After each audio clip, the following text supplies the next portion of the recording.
غياب. زينب حسن موجودة. بسنا يوسف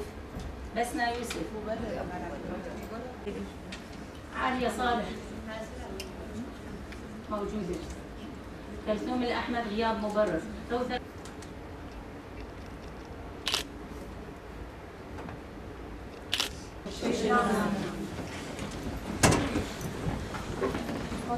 باعتبار طبعا المجالس الثلاثة محاضرين التقرير السنوي لكل مجلس على حدة، وفي مثل تقرير تقييم للوضع السياسي. فنحن ارتقينا يكون في تقييم لوضع المرأة بشكل عام، بعدين رح يكون في قراءة التقارير للمجالس الثلاثة، ورح يكون النقطة الثالثة هو تقييم الوضع التنظيمي. طبعا بتقييمات الوضع التنظيمي رح يكون في كمان نقاشات عن الصعوبات الموجودة ضمن العمل.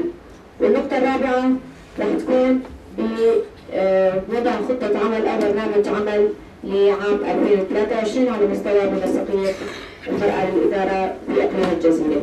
نستذكر جميع الشهداء الذين ضحوا بأنفسهم في سجن الصناعة بالحسكة.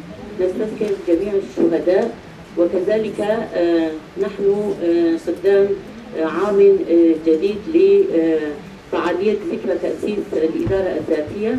بقي يومين من تأسيس الإدارة الذاتية.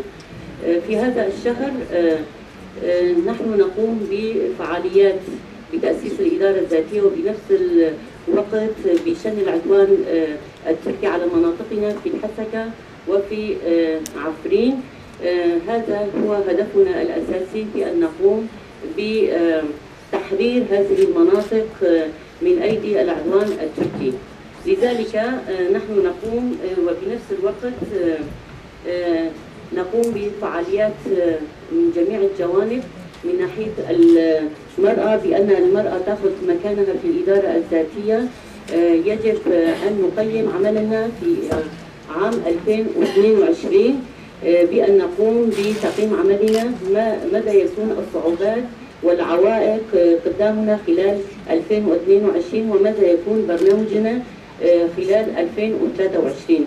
لذا نقوم بجميع تقييم أعمالنا في خلال هذه العام، ومن خلال التقارير التي كتبت أو حضرت من قبل مجلس العدالة ومجلس التنفيذي وكذلك مجلس التشريعي الذين حضروا التقارير. من خلال هذه التقارير يجب أن نقوم بتقييم أعمالنا.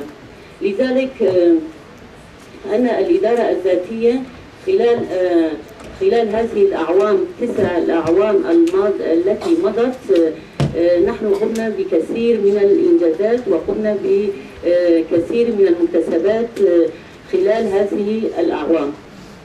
بالنسبة لحالات الانتحار، حيث قل عددها بالمقارنة مع السنوات السابقة، وأسبابها عائدة إلى الوضع الاقتصادي بالدرجة الأولى وأيضا عائلية، وهناك تأثير بمواقع التواصل الاجتماعي التي تنشر ثقافة بعيدة عن ثقافة مجتمعنا بشكل سليم.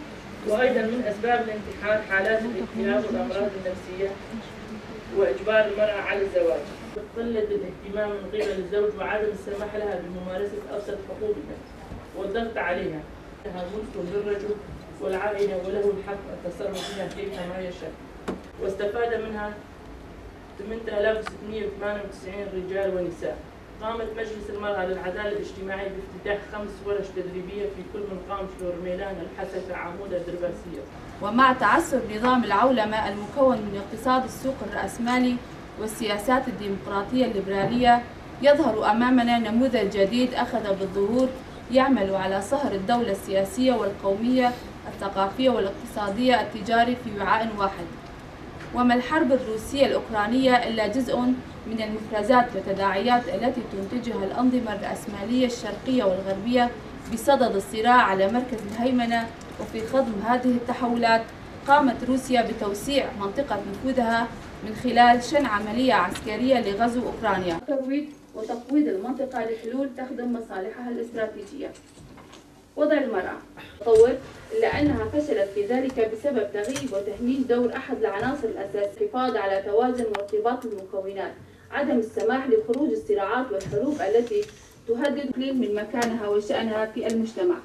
فعند التفكير بسلاسة الحياة في عهدها، على الرغم من ثقافة استبداد النساء، كون الدستور لم يلعب دورا إيجابيا في تحصيل حقوق المرأة على أرض الواقع، والنظر على ظواهر القتل والانتحار على أنها حالات مجتمعية طبيعية، وخاصة لأن الأنظمة التي حاولت إفشال الثورة وفشلت عسكريا لجأت إلى أسلوب الحرب الخاصة. بعد تقديم مسودة قانون المرأة إلى المجلس التشريعي، تم المصادقة عليه تحت اسم قانون الأسرة، والذي يعتبر مكسبا من مكاسب ثورة المرأة.